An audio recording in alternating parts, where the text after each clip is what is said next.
Hi friends, സാപ്പിഡിയ മലയാളത്തിന്റെ ഏറ്റവും പുതിയൊരു വീഡിയോയിലേക്ക് എല്ലാവർക്കും സ്വാഗതം. ഇന്നത്തെ വീഡിയോ OTT അപ്ഡേറ്റുകളാണ്.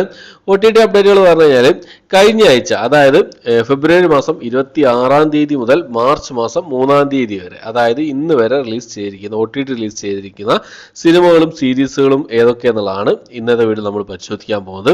അതുകൂടാതെ ഇന്ന് റിലീസ് ചെയ്ത സിനിമകളുണ്ട്, ഇന്ന് രാത്രി റിലീസ് ചെയ്യാൻ തയ്യാറെടുക്കുന്ന സിനിമകളുണ്ട്, അതുകൂടാതെ പിന്നെ ഏറ്റവും പുതിയതായിട്ട് വന്നിരിക്കുന്ന അപ്ഡേറ്റുകളുണ്ട്. ഏതൊക്കെയാ നോക്കാം നമുക്ക്. ഓക്കെ, ആദ്യം തന്നെ നമുക്ക് ഇപ്പോൾ, അതായത് 26-ാം തീയതി മുതൽ മാർച്ച് മാസം 3-ാം തീയതി വരെ റിലീസ് ചെയ്തിരിക്കുന്ന സിനിമകളും സീരീസുകളും ഏതാന്ന് നോക്കാം. ഫസ്റ്റ് തന്നെ ഒന്നാമത്തേത് ഒരു തമിഴ് സിനിമയാണ്. കുറെ മുമ്പ് റിലീസ് ചെയ്ത ഒരു തമിഴ് സിനിമയാണ് അട്ടക്കത്തി എന്ന് പറഞ്ഞ സിനിമ. രഞ്ജിത്ത് സംവിധാനം ചെയ്ത സിനിമയായിരുന്നു. സൈനാപ്ലേ OTT പ്ലാറ്റ്ഫോമിൽ കഴിഞ്ഞ ആഴ്ച ഈ സിനിമ റിലീസ് ചെയ്തിട്ടുണ്ട്. അടുത്തത് ഒരു ഹൊറർ വിഭാഗത്തിൽപ്പെടുന്ന ഒരു ഇംഗ്ലീഷ് മൂവിയാണ്. Haunting of the Queen Mary എന്നാണ് സിനിമയുടെ പേര് വരുന്നത്. ഇംഗ്ലീഷ് ഭാഷ കൂടാതെ തമിഴ്, തെലുങ്ക്, ഹിന്ദി ഭാഷകളായിട്ട് ബുക്ക് മൈ ഷോസ് വഴി ഈ ഒരു സിനിമ, ബുക്ക് മൈ ഷോസിൽ ആമസോൺ പ്രൈമിൽ ഈ ഒരു സിനിമ റിലീസ് ചെയ്തിട്ടുണ്ട്. അടുത്തത് ഒരു ഇംഗ്ലീഷ് മൂവിയാണ്. സയൻസ് ഫിക്ഷൻ ആക്ഷൻ വിഭാഗത്തിൽപ്പെടുന്ന ഒരു ഇംഗ്ലീഷ് മൂവിയാണ്. കോഡ് 8 പാർട്ട് 2 എന്നാണ് സിനിമയുടെ പേര് വരുന്നത്. ഇംഗ്ലീഷ് ഭാഷ കൂടാതെ തമിഴ്, തെലുങ്ക്, ഹിന്ദി, കന്നഡ ഭാഷകളായിട്ട് നെറ്റ്ഫ്ലിക്സിൽ ഈ ഒരു സിനിമ റിലീസ് ചെയ്തിട്ടുണ്ട്. അടുത്തത് ഒരു തെലുങ്ക് മൂവിയാണ്. ബൂട്ട് കട്ട് ബാലരാജു എന്നാണ് സിനിമയുടെ പേര് വരുന്നത്. ആഹാ തെലുങ്ക് വഴിയാണ് ഈ ഒരു സിനിമ റിലീസ് ചെയ്തിട്ടുള്ളത്. അടുത്തത് ഒരു തമിഴ് സ്പോർട്സ് ഡ്രാമ വിഭാഗത്തിൽപ്പെട്ട ഒരു സിനിമയാണ്. ചന്ദനു, അശോക് സെൽവനൊക്കെ പ്രധാന വേഷം കൈകാട്ടിയ സിനിമയാണ്. ബ്ലൂ സ്റ്റാർ എന്നാണ് സിനിമയുടെ പേര് വരുന്നത്. തമിഴ് ഭാഷയിൽ ഈ ഒരു സിനിമ ആമസോൺ പ്രൈമിലും അതുപോലെ തന്നെ സിംപ്ലി സൗത്തിൽ റിലീസ് ചെയ്തിട്ടുണ്ട്.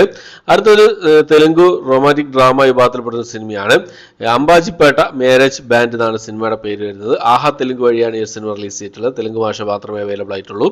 അടുത്തത് ഒരു ഡ്രാമ മിസ്റ്ററി വിഭാഗത്തിൽപ്പെടുന്ന ഒരു തായ് മൂവിയാണ്. മാൻസ്വാങ് എന്നാണ് സിനിമയുടെ പേര് വരുന്നത്. നെറ്റ്ഫ്ലിക്സ് വഴിയാണ് ഈ സിനിമ റിലീസ് ചെയ്തിട്ടുള്ളത്. അടുത്തൊരു സീരീസ് ആണ്. ഒരു ആക്ഷൻ അഡ്വഞ്ചർ മിസ്റ്ററി വിഭാഗത്തിൽപ്പെടുന്ന ഒരു സ്പാനിഷ് സീരീസ് ആണ്. റെഡ് ക്യൂൻ എന്നാണ് സീരീസിന്റെ പേര് വരുന്നത്. സീരീസ് ഇംഗ്ലീഷ് ഭാഷ, സ്പാനിഷ് ഭാഷ കൂടാതെ ഇംഗ്ലീഷ്, തമിഴ്, തെലുങ്ക്, മലയാളം, കന്നഡ, ഹിന്ദി ഭാഷകളായിട്ടാണ് ഈ ഒരു സീരീസ് റിലീസ് ചെയ്തിട്ടുള്ളത്. അടുത്തൊരു ഒരു animation action science fiction comedy വിഭാഗത്തിൽപ്പെടുന്ന ഒരു ഇംഗ്ലീഷ് മൂവിയാണ്. പോ പട്രോൾ ദ മൈറ്റി മൂവി എന്നാണ് സിനിമയുടെ പേര് വരുന്നത്. ഇംഗ്ലീഷ്, ഹിന്ദി ഭാഷകളായിട്ട് Amazon Prime, Book My Shows, iTunes, YouTube, Google Play എന്നീ OTT പ്ലാറ്റ്ഫോം വഴിയാണ് ഈ സിനിമ റിലീസ് ചെയ്തിട്ടുള്ളത്. അടുത്തൊരു തെലുങ്ക് മൂവിയാണ്. രവി തേജ പ്രധാന വേഷം കൈകാര്യം ചെയ്ത ഒരു ആക്ഷൻ ത്രില്ലർ മൂവിയാണ് ഈഗിൾ എന്ന് പറഞ്ഞ സിനിമ. ഈ ഒരു സിനിമ ETV വിനിലും അതുപോലെ തന്നെ ആമസോൺ പ്രൈമിലായിട്ട് റിലീസ് ചെയ്തിട്ടുണ്ട്. തെലുങ്ക് ഭാഷ മാത്രമേ അവൈലബിൾ ആയിട്ടുള്ളൂ. അടുത്തൊരു കോമഡി ഡ്രാമ വിഭാഗത്തിൽപ്പെടുന്ന സീരീസ് ആണ്. മാംല ലീഗൽ ഹേ എന്നാണ് ഈ സീരീസിന്റെ പേര് വരുന്നത്. ഹിന്ദി ഭാഷ കൂടാതെ തമിഴ്, തെലുങ്ക്, ഇംഗ്ലീഷ് ഭാഷകളായിട്ട് നെറ്റ്ഫ്ലിക്സിലാണ് ഈ ഒരു സീരീസ് റിലീസ് ചെയ്തിട്ടുള്ളത്. അടുത്ത ഡ്രാമ വിഭാഗത്തിൽപ്പെടുന്ന റൊമാൻറ്റിക് വിഭാഗത്തിൽപ്പെടുന്ന ഒരു കൊറിയൻ മൂവിയാണ്. മൈ നെയിം ഈസ് ലോഹ് കിവാൻ എന്നാണ് സിനിമയുടെ പേര് വരുന്നത്. കൊറിയൻ ഭാഷ കൂടാതെ ഇംഗ്ലീഷ്, തമിഴ്, തെലുങ്ക്, ഹിന്ദി ഭാഷകളായിട്ട് നെറ്റ്ഫ്ലിക്സിലാണ് ഈ ഒരു സിനിമ റിലീസ് ചെയ്തിട്ടുള്ളത്. അടുത്ത റൊമാൻറ്റിക് ഡ്രാമ വിഭാഗത്തിൽപ്പെടുന്ന ഒരു ഇംഗ്ലീഷ് മൂവിയാണ്. പ്രിസില്ല എന്നാണ് സിനിമയുടെ പേര് വരുന്നത്. മുബി OTT പ്ലാറ്റ്ഫോം വഴിയാണ് ഈ സിനിമ ഇംഗ്ലീഷ് ഭാഷയിൽ മാത്രമായിട്ട് റിലീസ് ചെയ്തിട്ടുള്ളത്. അടുത്തത് സ്പേസ്മാൻ എന്നൊരു അഡ്വഞ്ചർ ഡ്രാമ സയൻസ് ഫിക്ഷൻ വിഭാഗത്തിൽപ്പെടുന്ന ഇംഗ്ലീഷ് മൂവിയാണ്. നെറ്റ്ഫ്ലിക്സിൽ ഈ ഒരു സിനിമ ഇംഗ്ലീഷ് ഭാഷ കൂടാതെ തമിഴ്, തെലുങ്ക്, ഹിന്ദി ഭാഷകളായിട്ട് റിലീസ് ചെയ്തിട്ടുണ്ട്. അടുത്തൊരു സീരീസ് ആണ്. ഒരു ഹിന്ദി കോമഡി ക്രൈം ഡ്രാമ വിഭാഗത്തിൽപ്പെടുന്ന സീരീസ് ആണ്. സൺഫ്ലവർ സീസൺ 2 എന്നാണ് സീരീസിന്റെ പേര് വരുന്നത്. സൺഫ്ലവർ എന്ന് പറഞ്ഞ സീരീസിന്റെ സെക്കൻഡ് സീസൺ ആണ്. ഹിന്ദി ഭാഷയിൽ മാത്രമായിട്ട് C5 ആയിട്ടാണ് ഈ ഒരു സീരീസ് റിലീസ് ചെയ്തിട്ടുള്ളത്. അടുത്തത് ഒരു മിസ്റ്ററി ത്രില്ലർ വിഭാഗത്തിൽപ്പെടുന്ന തമിഴ് മൂവിയാണ്. എനക്ക് എന്റെ കിടയാത്തു എന്നാണ് സിനിമയുടെ പേര് വരുന്നത്. ആമസോൺ പ്രൈം വഴിയാണ് ഈ ഒരു സിനിമ തമിഴ് ഭാഷയിൽ റിലീസ് ചെയ്തിട്ടുള്ളത്. അടുത്തൊരു ആക്ഷൻ ഡ്രാമ കോമഡി വിഭാഗത്തിൽപ്പെടുന്ന ഒരു കൊറിയൻ മൂവിയാണ്. ബ്രേവ് സിറ്റിസൺ എന്നാണ് സിനിമയുടെ പേര് വരുന്നത്.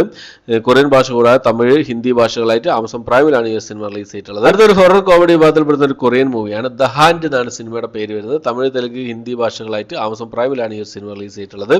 അടുത്തൊരു ഡോക്യുമെന്ററി സീരീസ് ആണ്. ഇന്ദ്രാണി മുഖർജി സ്റ്റോറി എന്നാണ് സീരീസിന്റെ പേര്. നെറ്റ്ഫ്ലിക്സ് വഴിയാണ് ഈ ഡോക്യുമെന്ററി സീരീസ് ഹിന്ദി ഭാഷയിൽ മാത്രമായിട്ട് റിലീസ് ചെയ്തിട്ടുള്ളത്. അപ്പോൾ ഇത്രയും സിനിമകളും സീരീസുകളാണ് കഴിഞ്ഞ ആഴ്ച, അതായത് ഫെബ്രുവരി മാസം 26-ാം തീയതി മുതൽ മാർച്ച് മാസം 3-ാം തീയതി വരെ റിലീസ് ചെയ്തിട്ടുള്ളത്. 12th ഫെയിൽ എന്ന് പറഞ്ഞ സിനിമയാണ്. ഡിസ്നി+ ഹോട്ട്സ്റ്റാറിൽ നേരത്തെ റിലീസ് ചെയ്ത സിനിമയായിരുന്നു ഈ ഒരു സിനിമ. ഹിന്ദി സിനിമയായിരുന്നു. ഒരു വൻ വിജയം നേരിട്ട സിനിമയായിരുന്നു. ഈ സിനിമ നെറ്റ്ഫ്ലിക്സിൽ ഇന്ത്യക്ക് പുറത്ത് ഇപ്പോൾ മുതൽ അവൈലബിൾ ആണ്. ഇത്രയും സിനിമകളാണ് ഇന്ന് വരെ റിലീസ് ചെയ്തതായിട്ടുള്ളത്. ഇന്ന് രാത്രി 12 മണിക്ക് ശേഷം റിലീസ് ചെയ്യാൻ തയ്യാറെടുക്കുന്ന സിനിമകൾ ഏതൊക്കെയാണെന്ന് നോക്കാം. ഒരു സിനിമ, ഒരു സീരീസും ആണുള്ളത്. ഒരു സിനിമ പറഞ്ഞാൽ തെലുങ്ക് സിനിമയാണ്. തെലുങ്കിലും കന്നഡയിലും വരുന്ന സിനിമയാണ്. ബാച്ചിലർ പാർട്ടി എന്നാണ് സിനിമയുടെ പേര് വരുന്നത്. ആമസോൺ പ്രൈമിലാണ് ഈ ഒരു സിനിമ ഇന്ന് രാത്രി 12 മണിക്ക് ശേഷം റിലീസ് ചെയ്യാൻ തയ്യാറെടുക്കുന്നത്. അടുത്തൊരു സീരീസ് ആണ്. ഡ്രാമ വിഭാഗത്തിൽപ്പെടുന്ന സീരീസ് സീരീസാണ്. കേറ്റ് വിൻസ്ലെറ്റ് ഒക്കെ പ്രധാന വേഷം കൈകാര്യം ചെയ്ത സീരീസാണ്. ദ റെജിം എന്നാണ് സീരീസിന്റെ പേര് വരുന്നത്. ജിയോ സിനിമ വഴി ഈ ഒരു സീരീസ് ഇന്ന് രാത്രി 12 ശേഷം റിലീസ് ചെയ്യുന്നതാണ്. ഈ 2 സിനിമകളാണ് ഇന്നിപ്പോൾ രാത്രി 12 ശേഷം റിലീസ് ചെയ്യുന്നതായിട്ടുള്ളത്. ഇനി നമുക്ക് ഏറ്റവും പുതിയതായിട്ട് വന്നിരിക്കുന്ന 3 സിനിമകളുടെ അപ്ഡേറ്റ് നോക്കാം. അതിൽ ഒന്നാമത്തത് വിദ്യുത് ജാമാൽ പ്രധാന വേഷം കൈകാര്യം ചെയ്ത ക്രാക്ക് എന്ന് പറഞ്ഞ സിനിമയുടെ അപ്ഡേറ്റ് ആണ്. ഡിസ്നി പ്ലസ് ഹോട്ട്സ്റ്റാർ ആണ് ഈ സിനിമയുടെ OTT സ്വന്തമാക്കിയിട്ടുള്ളത്. ഹിന്ദി ഭാഷയിൽ മാത്രമായിട്ട് ഈ ഒരു സിനിമ മെയ് മാസത്തിൽ റിലീസ് ചെയ്യുന്ന അപ്ഡേറ്റ് ആണ്. ഈ ഒരു ആക്ഷൻ മൂവി മെയ് മാസത്തിൽ റിലീസ് ചെയ്യുന്ന അപ്ഡേറ്റ് ആണ് ഏറ്റവും പുതിയതായിട്ട് വന്നിട്ടുള്ളത്. അടുത്തത് ഷംന കാസിം പ്രധാന വേഷം കൈകാര്യം ചെയ്ത ഡെവിൾ എന്ന് പറഞ്ഞ സിനിമയുടെ അപ്ഡേറ്റ് ആണ്. മാർച്ച് മാസം 8-ാം തീയതി ഈ ഒരു സിനിമ ടെൻറ്റ്കോട്ട് വഴി റിലീസ് ചെയ്യുന്നതാണ്. തെലുങ്ക് ഭാഷയിലും തമിഴ് ഭാഷയിലും നമുക്ക് പ്രതീക്ഷിക്കാവുന്നതാണ്. ഓക്കെ, അപ്പം അടുത്തത് നമ്മുടെ ധനുഷ് പ്രധാന വേഷം കൈകാര്യം ചെയ്ത ക്യാപ്റ്റൻ മില്ലർ എന്ന് പറഞ്ഞ സിനിമയുടെ അപ്ഡേറ്റ് ആണ്. ഈ സിനിമയുടെ ഹിന്ദി വേർഷൻ ആമസോൺ പ്രൈമിൽ 8-ാം തീയതി മാർച്ച് മാസം 8-ാം തീയതി റിലീസ് ചെയ്യാൻ തയ്യാറെടുക്കുകയാണ്. മലയാളം, തമിഴ്, തെലുങ്കും ഒക്കെ ഇതിനു മുമ്പേ തന്നെ വന്നതാണ്. അപ്പോൾ 8-ാം തീയതി ഈ സിനിമയുടെ ഹിന്ദി വേർഷൻ അവൈലബിൾ ആയിരിക്കും. പിന്നെ അടുത്തത് ഭ്രമയുഗ് എന്ന് പറഞ്ഞ സിനിമയുടെ നമ്മുടെ മമ്മൂക്ക പ്രധാന വേഷം കൈകാര്യം ഭ്രമയുഗ് എന്ന് പറഞ്ഞ സിനിമയുടെ അപ്ഡേറ്റ് ആണ്. സോണി ലീവ് ആണ് ഈ സിനിമയുടെ OTT സ്വന്തമാക്കിയിട്ടുള്ളത്. സോണി ലീവിൽ ഈ ഒരു സിനിമ മാർച്ച് മാസം ലാസ്റ്റ് വരുന്നുള്ള അപ്ഡേറ്റുകൾ പുറത്തു വന്നുകൊണ്ടിരിക്കുന്നുണ്ട്. മാർച്ച് മാസം 22-ാം തീയതി ഒരു എക്സ്പെക്റ്റഡ് ഡേറ്റ് കൂടി വരുന്നുണ്ട്. മാർച്ച് മാസം അവസാന വീക്കോ അല്ലെങ്കിൽ പിന്നെ ഏപ്രിൽ മാസം ഫസ്റ്റ് വീക്കോ ആണ് ഈ സിനിമയുടെ പിന്നെ എക്സ്പെക്ടിങ് ടൈം OTT റിലീസ് ചെയ്യുന്ന എക്സ്പെക്ടിങ് ടൈം എന്ന് പറയുന്നത്. എന്തായാലും നമുക്ക് വെയിറ്റ് ചെയ്യാം. ഓക്കെ, അപ്പോൾ ഇത്രയും അപ്ഡേറ്റുകളാണ് ഇന്നത്തെ വീഡിയോ നമ്മൾ പരിശോധിച്ചിട്ടുള്ളത്. ഈ ഒരു ലിസ്റ്റിലേക്ക് സിനിമകളാണ് നിങ്ങൾ കണ്ടത്.